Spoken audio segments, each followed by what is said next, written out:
and welcome. This is going to be the story of us, chapter one.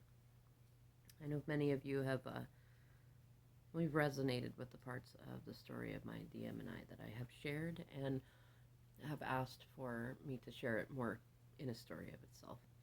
And I find it divinely timed because in doing the Path of the Emperor step 16 and embracing the truth, it sits there, and I've been thinking about it because I already started embracing the truth of our story.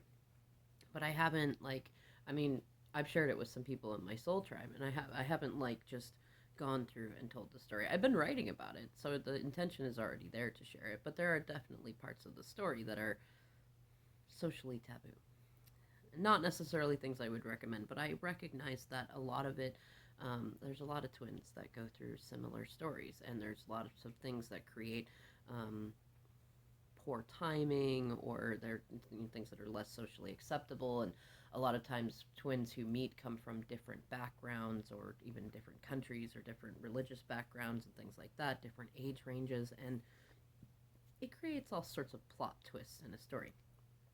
The other thing is even though I have been sharing the truth, there's some truths that I've not talked about because I mean, in the back of my mind, I still get some concern that my DM would be upset because the karmic people that have been in his life would not like being faced with their own truths, at least in terms of the perspective of how other people have experienced them.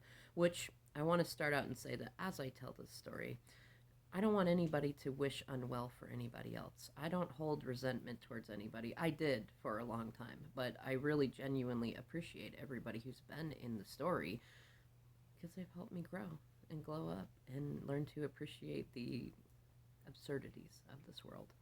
And so, if you hear anybody in the story that you're like, oh, that's awful, or even times that my DM's done some damnable things, and I mean, I've not done a lot, but there's a few things in there. So anytime there's a part in the story where you're like, oh, that's horrible, just pray well for everybody. And I guess just, if anybody has any negative comments about anything, just know that they'll be deleted. I like my story. I know that it's not everybody's story. I know that there are some parts in it that not everybody's going to agree with, but I'm okay with that. I'm comfortable with that. And I know that it's very healing to just be able to tell the story as I've experienced it, which is the last thing I want to say. I suppose this is the prologue of the story, is that this is my version of it. This is my experience of it. And as far as I've talked to everyone else, this is a shared experience. But I know that there are always two sides of a story, and that everybody experiences it from a different place. And I'm a firm believer that we're all doing the best that we can, that we know how to do at the time. And a lot of people, especially in the story of me and my DM, have been stuck in pain cycles and trauma cycles, and have had big attachment traumas and things like that. And I don't believe that they have become the version of themselves that have been in this story because they wanted to. I think that if they had different beliefs and knew that they could do better, that they could decide to give different meanings to life, that they would. I believe all people are like that. Now that being said, so this will be chapter one, and I'm not sure how lengthy I'll go with it. This is kind of an ad hoc thing. It'll just be fun, and I'll throw it in as I feel called to. So my DM and I met. I was in high school, and his nephew was a grade above me. And it's just funny because trying to figure out where to start the story is kind of an interesting thing, because my DM swears that we met a day before that we met. Though I remember the day that we met very, very vividly, so we tend to go with that. And the irony was he had just bought himself well, it wasn't a new car, but it was a new car for him, and I'll explain that in a minute. But he remembers the day that he bought it, and he still has the title and the day that it was signed, so we know exactly that day. And but the interesting thing is that he, from his side of it, he tells, and I look forward to the future moments when he's going to be able to share his version of the story too, because I'm sure that it'll line up in many ways and not in others, and it'll just be adorable. We'll wait till he gets to that point. He's adorably shy in a lot of ways, so I don't know. Even when he's healed, I don't know how I don't know when it will be. He might be 70 for all I know when he decides to share his part of it. But I look forward to that either way. So he swears that he saw me a day or two beforehand, and I was usually riding my bike. I've always been very tomboy, and so I don't know. It's funny because a lot of people have often. I'm very androgynous, so a lot of people often mistake me as masculine. And what's funny is he said he didn't. He knew that I was a feminine, and saw me walking my bike down a street, and it, like didn't. I don't know. The way he described it to me was very like he thought there was something interesting about me, but I was a stranger and he was on his way to do something else. I'm noticing I have a hair hanging out. And then it was a few days later that so from his side of the story, he had gotten into another fight with his now ex-wife, and there'd been a lot of cheating going on, a lot of BS drama games, on both sides, but a lot of it was more so on her side, and he was just tired of all of the mistreatment, and he wanted to be the kind of masculine that, when you marry somebody, you make vows, it's forever, and you don't just give up on somebody just because times are hard. And they had already been together about 3 years by that time. Well, they'd been married 3 years by that time, and even within months after they got married, he found that she'd been cheating on him. And even when he caught her like red-handed with the other person, she acted like it wasn't any big deal and he should just kind of suck it. Like suck it up and take it. And that really killed him inside in so many ways. And there was a few times that he had a few interactions with some other people when his, I'm going to say his karmic at the time had, been out enjoying other people and doing her own thing and accidentally cheating and stuff like that. That he did have a few of his own interactions, but for the most part, he was just torn up. I mean, this was supposed to be the woman that he loved, that he married, and they had a daughter together, and he wanted to be able to be a good dad. Now, bear in mind, he had his own toxicity cycles playing out in there too, so he wasn't alone in it, but he was trying a lot. And when the day that we had met was the night after he had just bought a brand new car. It was a classic car. I'm not going to say what it was. I'm not going to name it. It was a beautiful, beautiful car. And he had just like he was so tired of putting all of his money into the marriage. His credit had been completely ruined, buying all sorts of stuff for her and for himself, and a lot of materialism happened. There was a lot of hard lessons going on. He lost, the opportunity for several houses, and it messed up a lot of things. And he was just tired of it. He was like, I'm tired of people pleasing. I'm tired of trying to please this woman who won't be pleased. I love her. I want to make it work, but I just don't know what else to do. And I'm tired. Like, I've sold all of my toys and my cars, and I've been told that I need to grow up and do all this stuff. Well, fuck it. I'm going to buy this car for me, and I'm just going to enjoy life. I'm just not going to fucking worry about the rest of it right now. And it was that night that he had decided to get wasted. He'd had just challenges with drinking for a long time, and they increased and got worse and as the marriage got worse, and that contributed to making it worse. And so he just said fuck it, and he bought the car. He said screw it, I don't care if she's mad, I don't care if anybody else is mad. And that night he went and got drunk, and he found a spot that he liked to chill at, where he parked the car. And the way he described it was he was very much hoping to drink himself into not waking up. Though he did wake up, and he woke up to the fire department knocking on the window of his car saying, hey buddy, are you okay? Because if you are, you can't be sitting here, and this isn't a camping space. You can't be here. You go. Now, I don't know all of the parts in between, but he had decided that he would go pick up a friend, and he was going to go show off the car and try to, I don't know, make some happy out of really sad moments. And he had brought the car to a recreation center that was down the street from my high school, where all of us delinquents used to go and smoke cigarettes and stuff. And the other delinquents would do a fair bit more than that. I was freshly out of being the dare kid, don't do drugs, don't do this, don't do that. I'd barely gotten into smoking my first bowl after like months of researching it, trying to decide if it was worth the risk, and do I want to give in to peer pressure or not. And mostly I just smoked cigarettes, and I was never the popular kid, but I was also not like extremely unpopular. But I've always been a bit eccentric, so I moved between different cliques and groups and things like that, and I just found myself more comfortable getting out of the school environment and going and just smoking a cigarette, mostly hanging out by myself. But I would, talk with the other kids that were there, and I had a few other friends that would come and join us sometimes that were actually more of my friends. In any case, I was skipping school and I went down to this. I still remember too because I was at the end of the street, closer to the school, and I could see that this beautiful classic car was down there. I could barely see it from the distance, but I was like, oh man, look at the curves on that thing. I wonder whose that is. I wonder if there's somebody that knows somebody, or is this just like, somebody parked and going to a house nearby?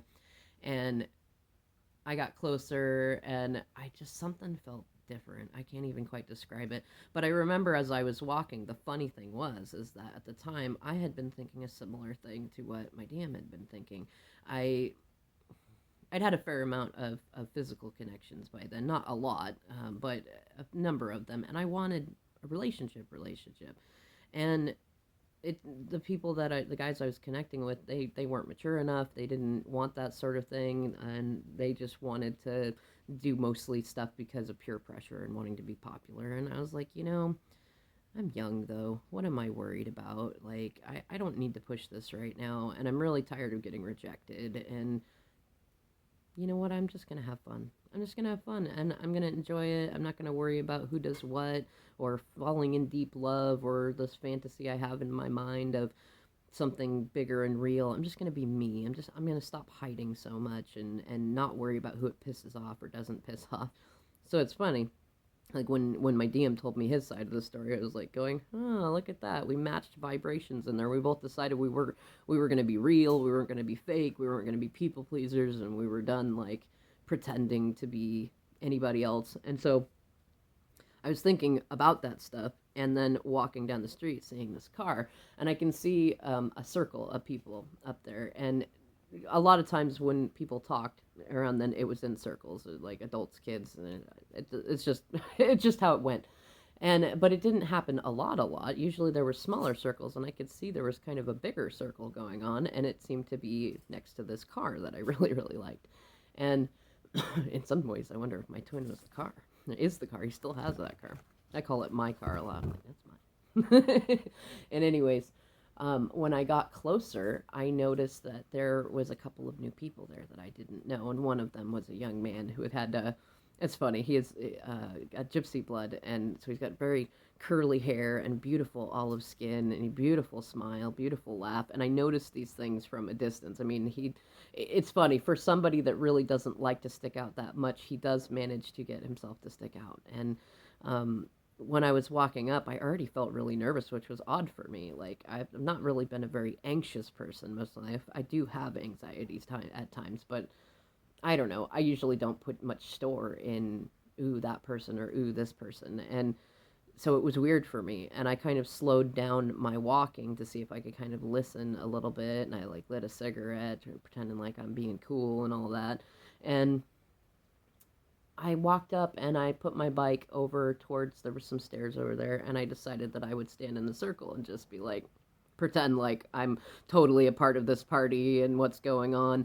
And I just so happened to be right across from my DM. And I didn't know who he was. And typically I would not have been openly flirtatious with anybody. I wouldn't have like been okay with just looking at them, but I was really serious about, like, you know what, I don't care. I don't care what people think, and I'm just gonna be me. And I was, to be honest, in many ways, I was mesmerized. It's very magnetic, and what kind of made me laugh was that I wasn't the type of person to draw in a whole lot of attention, and he was paying attention to me a lot. And there were certainly others around that you could qualify as more attractive or more charismatic or more interesting, but he was paying attention to me. And the most adorable thing was is that he would look at me, and I was openly staring at him and enjoying the stories he was telling about getting the car and talking to his nephew and stuff like that, and he would blush whenever he saw me looking at him, and that was great. I thought that was just adorable. And So then, the conversations continued with everybody around, and then it was time, people are, oh, I'm going to go here, I'm going to go there, or some kids were going to go back to school. I was going to go to my house that was nearby, but I was so interested in knowing more about this person and knowing more about this car. And he'd had a friend with him. And so I kind of stuck around, and we were talking and joking, and one of the things we both noticed about each other was we had this way of like bantering with each other, bluff calling, and at the time, truth or dare was a really big thing too. Not from him, from my end, but he enjoyed getting into it too. And it partly we both have Aries moons too, and like that bluff calling is definitely a game that Aries like to play. And so we got to talking and joking and bantering, and it's funny because he could be quite a cocky SOB, but he's actually quite polite in many ways. And it kind of surprised me because, at least those my age certainly were not like that, and those that I knew of that were his age were not like that. So it was interesting that when I decided sassy new me. I'm going to be. It's funny, in many ways, I was trying to be back then who I am now. And I didn't even realize that at the time. And so I was practicing my new me stuff. And I was like, hey, so you're going to take me for a ride to Jack in the Box, right? I'm hungry. I got money. I'll pay. And he says, he goes, well, I don't know. You're going to give me some head? And I laughed. And I said, well, maybe. But after, I said, what did I say? I said, yeah, after Jack in the Box. And I laughed because I was already on the passenger side of the car. I'd already opened the door. I'd already assumed the close that this was going to happen, even though I had no idea if it was. He could have completely told me off or said, what are you talking about? You have to get out of here. But instead, he looked over at his friend and their jaws both dropped. I could tell that neither of them had been around anybody so easily willing to call and bluff. And the funny thing was, I wasn't a stranger to that sort of language. I've always sort of been one of the guys, and so that sort of joking was never. It was never a thing to me. But you can tell when somebody really means it and when somebody's like really wanting that. And I could tell it was more it was for shock value, which is something that we've both loved with each other. It's also something that's created a number of frustrations, but at the time it was great because I loved that game too. And so then I decided to climb in the back seat so that his friend could have the front seat because that seemed polite enough. And they both got in the car. And it's funny because I saw him get in the front seat, and he's typically the type of person just start it right up, be very, at least outwardly confident and just go about it. And I could see that he kind of didn't know what to do with himself in that moment. And then he finally got it started up, and I was asking questions about the car, and what's this, and ooh, these are nice seats, I like the color, and this and that, and we got to getting to know each other a little bit more, and I'd asked about a few things that I'd heard, and at the time he had not talked about being married yet, but we shortly talked about it. This is something that I recently brought up to him that I thought was funny because we were talking about some of our karmic relationships and how, like, he had there was a karmic that I had that I was thinking about going out with for a while and realized that he was karmic and that I've already gone through enough boundary challenges and various adventures with my DM. I'm not about to go into another relationship where that's a thing at all. But the guy the karmic that I was going to date, he seemed like he had strengths where my DM had weaknesses. Otherwise, their stories were very, very similar. It was very interesting, except it was reversed. The guy that I was going to date was the same number of years younger than me, that my DM is older than me, which is really kind of funny. And it made him very, very jealous. But I had mentioned to him that even though I had blocked that karmic, there was apparently a way that I didn't, and he had been liking some stuff on my social media, and my DM was talking about, well, I'm surprised that you don't go out with him. He seemed like he was such a perfect guy. And I said, you know what? First of all, the more perfect they seem in the beginning, the more likely they're a bag of red flags. And that's what he turned out to be. And that's what a lot of people turn out to be. And what you want is somebody who is themselves in the beginning. He goes, well, everybody does that. And I said, but you didn't. You didn't with me, at least. And I didn't with you. And he went, oh fuck, you're right. Well, but I was in a weird place in my life, and I said, yeah, but see, that's part of why I know why that's part of why I know that our story is different. You were not fake with me when we met. You were tired of people pleasing and lying and doing all sorts of other shit and being a player and being played and doing all that stuff. So you were realer than real, and you didn't expect to meet me. So it wasn't like you were out on the prowl. We met each other when we were being genuine and real and tired of doing all the rest of it. And the look on his face was great. In any case, back to the story. It was great because we were in the car and we decided to go to Jack in the Box. We got some food and we ended up talking and just having a good time. I talked with him and his friend, and he never made a move. He never went to push it. I think, to be honest, the fact that I effectively said yes scared him more than it ever would have ever would have gone any other way. And um, it ended up being, what was it? He ended up coming back the next couple of days to the rec center, and we hung out more.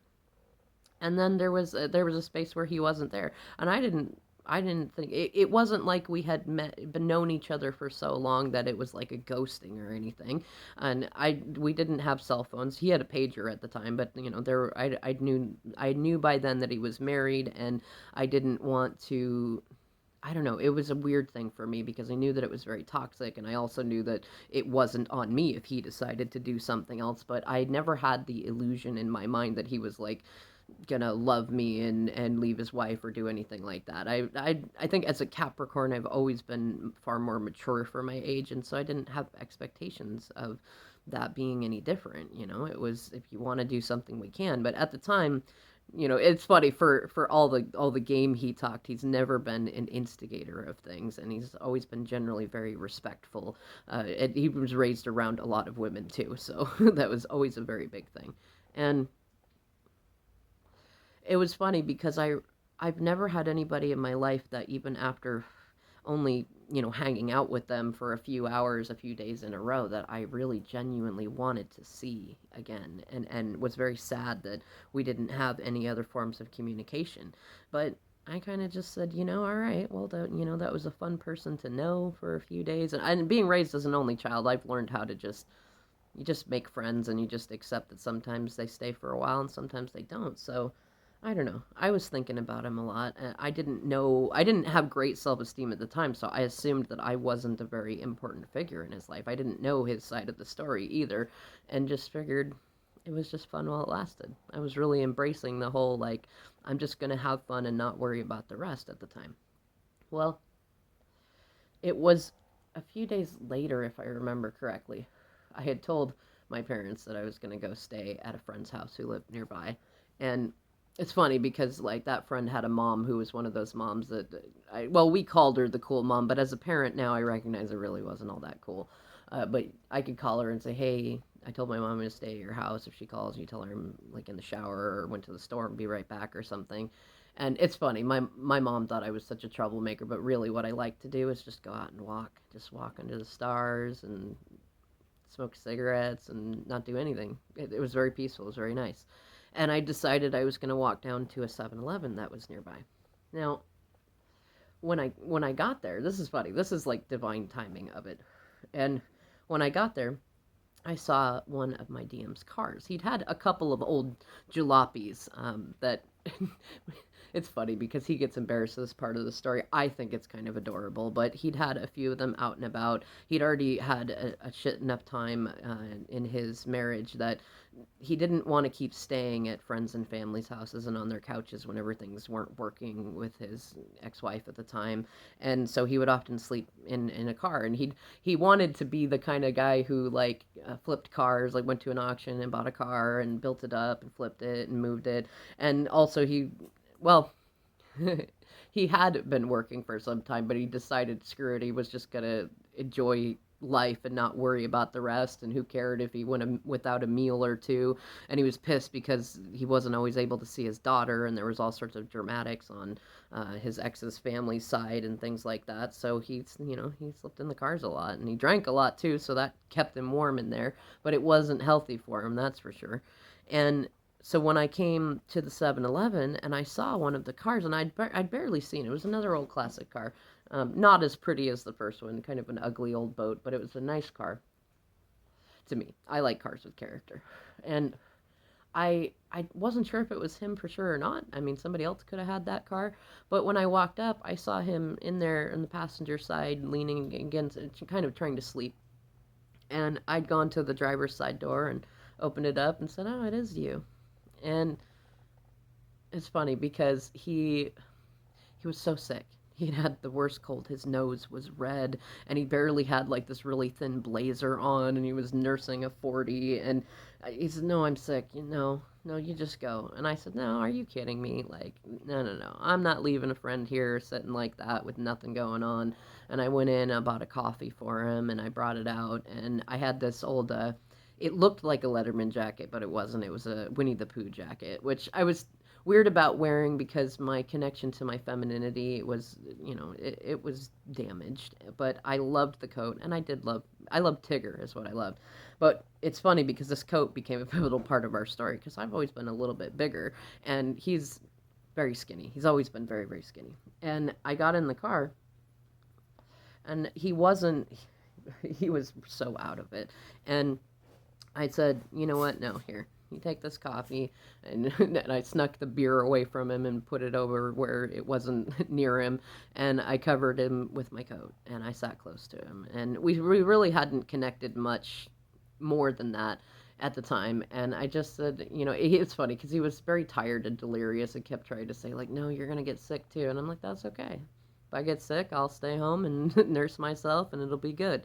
But for right now, you're sitting here in a car. It's cold as all hell. It's the late fall, and I'm not going to leave you here like this." And there was a few things that he'd said about, you're just so different. You're so different. I don't know anybody else that would do that. And which now that I know him and others, he had family that would have done that if he'd allowed them to. But his heart was hurting, and there was a lot of other stuff that went on that I learned about later too. And it's funny because that became one of the parts of our story about how, yeah, there's a number of stories he's written about why he loves me, and part of it is how I